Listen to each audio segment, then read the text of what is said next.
Assalamualaikum warahmatullahi wabarakatuh.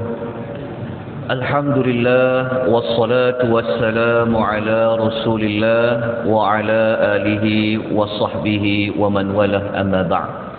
Sidang jemaah muslimin dan muslimat rahimani wa rahimakumullah. Alhamdulillah bertemu kita sekali lagi pada pagi ini dengan izin dan rahmat dari Allah Subhanahu wa taala, yang mana pada hari semalam kita telah pun sama-sama membicarakan tentang teladan petunjuk pengajaran daripada ayat yang ke-23 dan ayat nombor 24, yang mana pada ayat yang ke-23 dan 24 kita dapat belajar bahawasanya sebarang perkara yang kita hendak lakukan pada masa yang akan datang, maka kita serahkanlah urusan itu kepada izin dan kehendak Allah Subhanahu wa taala. Kerana kita merancang, Allah juga merancang. Tetapi rancangan kita, usaha kita itu sangat terbatas berbanding dengan apa yang Allah Subhanahu wa taala rancangkan. Oleh yang demikian, daripada kisah Ashabul Kahfi ini telah memberikan petunjuk kepada kita bahawasanya kehendak Allah itu mendahului kehendak manusia. Walaupun Nabi SAW itu seorang Rasul, tetapi Nabi tidak dapat menjamin apakah hari esoknya baginda SAW itu dapat menceritakan tentang kisah Ashabul Kahfi setelah ditanya oleh beberapa orang Arab musyrikin. Daripada kisah Ashabul Kahfi ini juga tuan-tuan ya, banyak yang tidak disangka oleh Ashabul Kahfi itu sendiri. Antara yang kita boleh dapat contoh, Ashabul Kahfi ini kan mereka kan melarikan diri masuk ke dalam gua. Jadi pada perancangan mereka, tentulah mereka duduk dalam gua itu hanya sementara. Tetapi Allah merancang yang terbaik untuk mereka, iaitu mereka ditidurkan oleh Allah selama 300 tahun. Tengok ya. Manusia rancang masuk ke dalam gua hanya sementara nak lindung saja. Sebab itu ketika mana kita bincang ayat, apabila mereka bangkit dari tidur, mereka teka, oh kita masuk gua ni hanya sehari je kot. Mereka sangka nak sekejap, tetapi Allah merancang untuk mereka ini ditidurkan selama 300 tahun. Kenapa boleh jadi macam tu? Inilah kita kata kehendak Allah melebihi kehendak manusia. Sebab tu kalau kita serahkan kepada Allah takdir, kita serahkan apa yang ada ini pada Allah, Allah akan bagi yang terbaik. Macam tu juga Ashabul Kahfi ini mereka tak sangka. Walaupun mereka rancang, okey nanti bawa duit wang perak ni, masih ingat lagi yang mereka kena cari makanan. Lepas tu pemuda-pemuda ni kata apa? Hati-hati, jangan sampai orang dekat tempat itu tahu kau ni siapa kan? Kita bincang tentang ayat waliyatalaffaf. Apa yang mereka rancang itu akhirnya tidak berjaya. Mereka rancang, ingatkan orang tak tahu. Rupa-rupanya orang tahu. Siapa yang bagi orang lain tahu? Jawapannya adalah Allah. Ya. Apa yang kita nak, kadang-kadang Allah tak bagi. Apa yang kita tak nak, kadang-kadang Allah bagi. Jadi kita tutup ayat yang ke-23, 24 ini dengan ayat yang lain. Kalau kita tengok dekat surah At-Takwir, muka surat 165 dalam nota bercetak, surah At-Takwir ayat nombor 29 ini Allah mengatakan, a'udzu billahi minasyaitonir rajim, wa ma tasha'una illa an yasha'allahu rabbul alamin. Allah kata, dan kamu tidak akan dapat menentukan apa kehendak kamu kecuali apabila dikehendaki oleh Allah Rabb seluruh alam. Jadi itulah beberapa teladan yang kita boleh ambil daripada ayat 23 dan ayat nombor 24. Jadi pada pagi ini kita akan terus pergi kepada dua ayat yang terakhir. Maknanya kita sudah sampai kepada penghujung ayat yang berkaitan dengan cerita Ashabul Kahfi. Jadi kita baca terlebih dahulu ayat yang ke-25. Kalau di dalam nota bercetak, dia berada pada muka surat 169. A'udzu billahi minasy syaithanir rajim.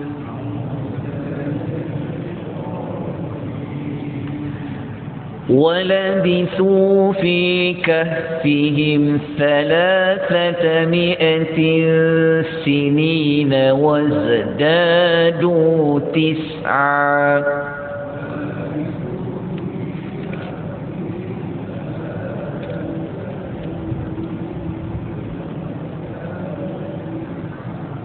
Okay, kita sambung terus ayat 26. قُلِ اللَّهُ أَعْلَمُ بِمَا لَبِثُوا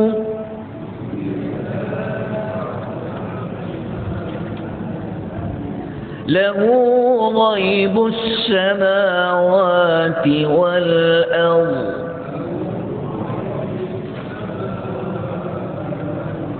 أَبْصِرْ بِهِ وَأَسْمِعْ ما لهم من دونه من ولي ولا يشرك في حكمه أحدا.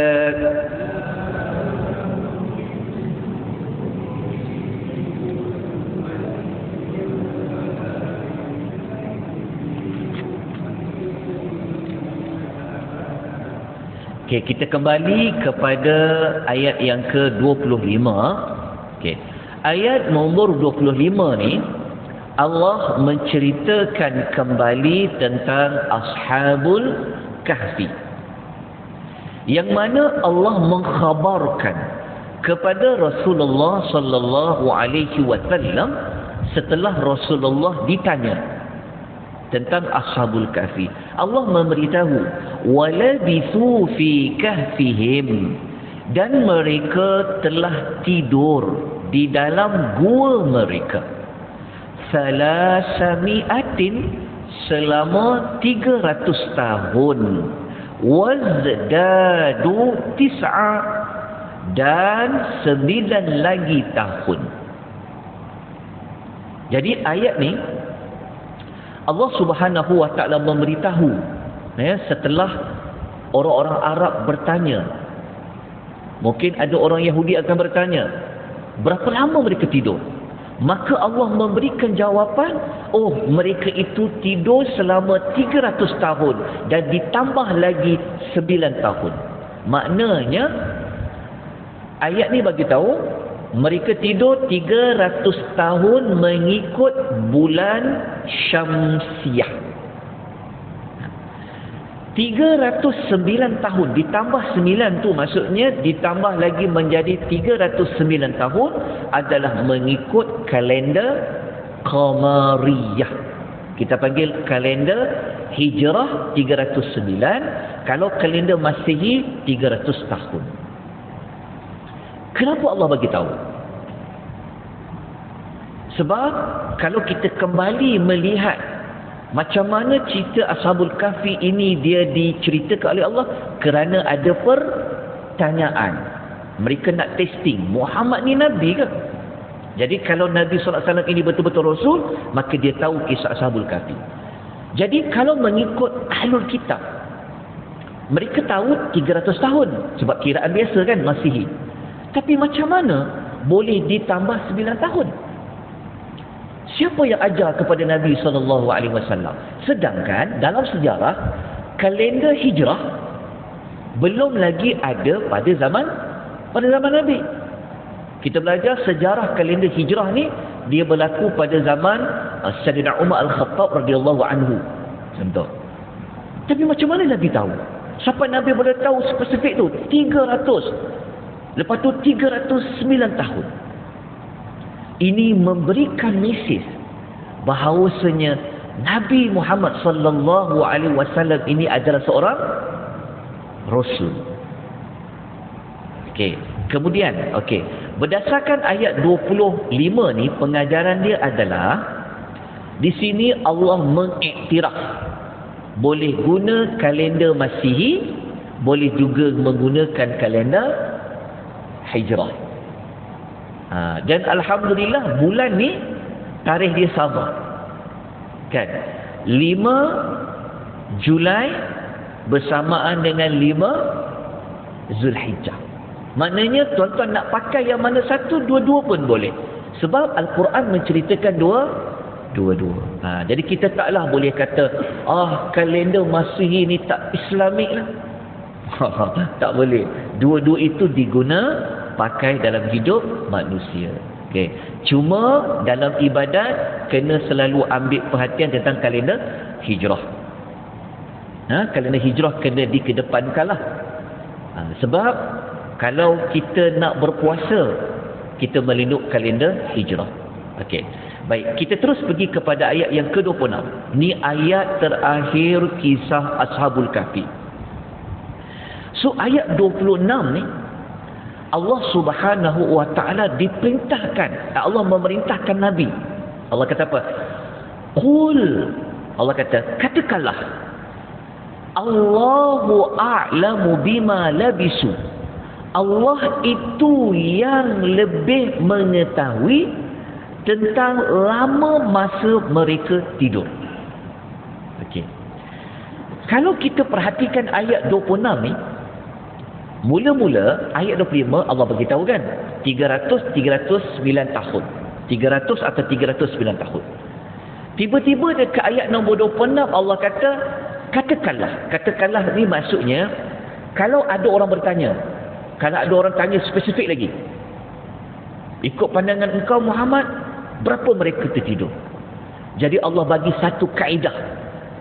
Jawab, Allah lebih tahu berapa lama mereka berada di dalam gua. Itu jawapan yang ringkas dan padat. Allah tahu 300 berapa bulan, berapa hari, berapa jam. Betul tak? Itu diajar kaedah itu oleh Allah kepada Nabi SAW. Kemudian Allah memberikan penjelasan. Kenapa Allah je lebih tahu berapa lama mereka tidur? Allah bagi jawapan. Kerana Allah itu lahu ghaibus samawati wal ardi. Kerana Allah itu baginya segala rahsia langit dan rahsia bumi. Betul tak? Allah yang tahu apa yang berlaku di langit, apa yang berlaku di bumi. Allah Maha mengetahui. Okey, kemudian diterangkan lagi tentang Allah ini al-basir bihi wa asmi'. Allah kata terang sungguh, tajam sungguh penglihatan Allah dan tajam sungguh pendengaran Allah. Jadi Allah memerintahkan Nabi dalam isu Ashabul Kahfi ni, engkau bagi satu jawapan bahawa sebenar-benarnya yang tahu Allah je. Spesifik dia. Apa yang Ashabul Kahfi itu buat dalam gua, Allah yang melihatnya. Apa yang Ashabul Kahfi itu cakap dalam gua, apa perbualan mereka, Allah kata Allah je yang lebih tahu. Sebab tu Allah menggunakan apa? Sangat tajam penglihatan Allah dan sangat tajam pendengaran Allah. Betul tak? Sebab cerita Ashabul Kahfi ni dalam gua tu, Allah hanya beritahu kita sikit je. Kalau Allah tak beritahu kepada kita, kita pun tak tahu. Melalui ayat-ayat Al-Quran. Kalau Allah tak beritahu pada ayat Quran, Nabi SAW pun tak tahu. Nak menunjukkan kepada kita bahawasanya Allah lah yang memiliki segala rahsia, yang maha mendengar, yang maha melihat, yang maha mengetahui adalah Allah. Sebab itu kita telah ingatkan bahawa suratul kahfi ini adalah surah yang diturunkan oleh Allah untuk jadi panduan kepada kita macam mana nak berhadapan dengan zaman fitnah ini, akhir zaman ni, macam-macam yang berlaku ini, maka kita kembali kepada Allah. Maka ayat-ayat yang macam ni menunjukkan ke bahawa kita memang perlu bergantung kepada Allah. Kita memang perlu bergantung kepada wahyu Allah, kerana Allah tu yang mengetahui segala-galanya. Maka contoh yang paling dekat bawa cerita Ashabul Kahfi. Okey, kemudian pada ayat ini Allah Subhanahu wa taala menerangkan bahawasanya ditutup cerita dalam Ashabul Kahfi ini, Allah mengatakan bahawa tidak ada mana-mana penduduk langit atau penduduk bumi yang menjadi pengurus selain daripada Allah. Maknanya Allah bagi tahu, Allah ni dialah satu-satunya Tuhan yang buat kerja secara sendiri. Yang mengatur alam ni Allah. Dalil dia kalau mudah macam dalam ayat kursi. Kita selalu kata ayat kursi tu ayat huwal hayyul qayyum, yang al-qayyum. Al-qayyum tu kan maksudnya Allah itu maha berdiri dengan sendiri. Dia panggil qiyamuhu bi nafsihi. Jadi Allah bagi tahu sebagai penutupnya, yang maksudnya Allah bagi tahu Allah ni bersendirian dalam mengurus alam ini. Allah tak perlu penduduk langit, Allah tak perlu penduduk bumi. Dan last sekali Allah mengatakan wala yushriku fi hukmihi ahada, dan Allah tidak menjadikan siapa-siapa pun masuk campur dalam hukumannya. Baik. Ayat yang 25 dengan 26 ni mari kita bincangkan teladannya. Okey, saya tinggalkan maklumat yang ada ni, tuan-tuan boleh baca. Kita terus pergi kepada apa yang kita boleh ambil teladan daripada dua ayat tadi. Teladan dia, kalau tuan-tuan dan puan lihat dalam nota tu, saya ada nukilkan lebih kurang ada 4 teladan. Ada 4 tindakan. Mungkin ada di kalangan tuan-tuan yang boleh dapat 5. Okey, teruskan. Tapi tuan-tuan belajar dekat sini bahawa setiap ayat, setiap kumpulan ayat kita kena mencari pengajaran dia. Okey, bagi peribadi saya, pendapat saya baca ayat 25 dengan 26 tu, saya pun keluarkanlah. Tindakan yang pertama yang saya perlu ambil adalah saya mesti berpegang bahawa sumber ilmu yang utama adalah wahyu dari Allah Subhanahu wa taala. Betul kan? Maksud dia, Nabi SAW dia tak tahu tentang berapa lama tidur, apa yang mereka buat dalam gua. Betul tak? Nabi boleh cerita tu macam mana matahari berjalan, macam mana gua tu kedudukan dia. Ini menunjukkan bahawa apa? Bahawasanya wahyu yang Nabi dapat itu merupakan satu ilmu yang utama. Jadi kita dapat belajar dalam banyak-banyak ilmu yang paling utama adalah berdasarkan wahyu dari Allah Subhanahu wa taala. Okey. Yang kedua, kita kena meyakini akan kerasulan Nabi Muhammad sallallahu alaihi wasallam. Okey, kita orang beriman dah memang yakin dah Rasul tu. Tapi apabila kita baca ayat yang macam ni, lagi-lagi menambah keyakinan. Macam mana kita boleh kita nak bincang tentang teladan 2 ni? Sebab kita telah sebutkan sebentar tadi. Macam mana Nabi boleh tahu pemuda? Macam mana Nabi boleh tahu matahari itu terbenam, terbit? Macam mana Nabi boleh tahu mereka tidur kadang ke kanan, kadang ke kiri? Macam mana Nabi boleh tahu anjing itu duduk depan pintu? Betul tak? Macam mana Nabi boleh tahu 300, lepas tu boleh tahu pula 309 tahun? Menunjukkan bahawa Nabi ini seorang Rasul. Kalau Nabi ini seorang Rasul, maknanya kita kena buat apa? Pecahan dia yang inilah. Sebab ada zaman sekarang orang yang tolak Rasul. Ada zaman sekarang manusia yang tolak hadis. Pernah dengar? Ada. Tetapi daripada kisah Ashabul Kahfi ni kita mengatakan, oh, memang Nabi ni dia seorang Rasul. Sebab tu dia tahu cerita-cerita yang terdahulu.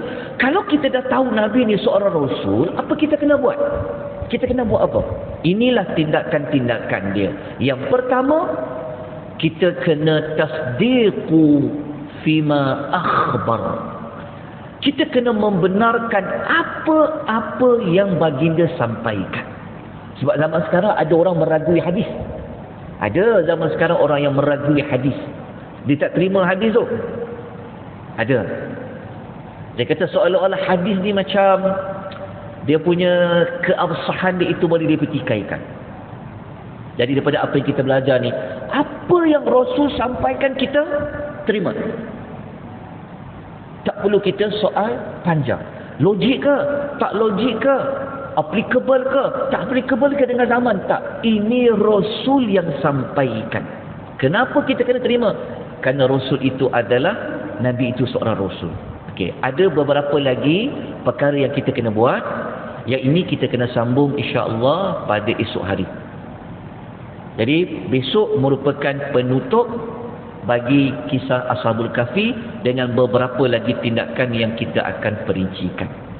InsyaAllah. Sebab waktu kita pun dah masuk 21 minit. Jadi untuk memastikan kita memenuhi waktu yang ditentukan, jadi kita berhenti pada saat dan ketika ini. Kita tutup majlis ilmu kita pada pagi ini dengan tasbih kafarah. Subhanakallahumma wa bihamdika asyhadu an la ilaha illa anta astaghfiruka wa atubu ilaik. Wabillahi taufiq wal hidayah. Wassalamu alaikum warahmatullahi wabarakatuh.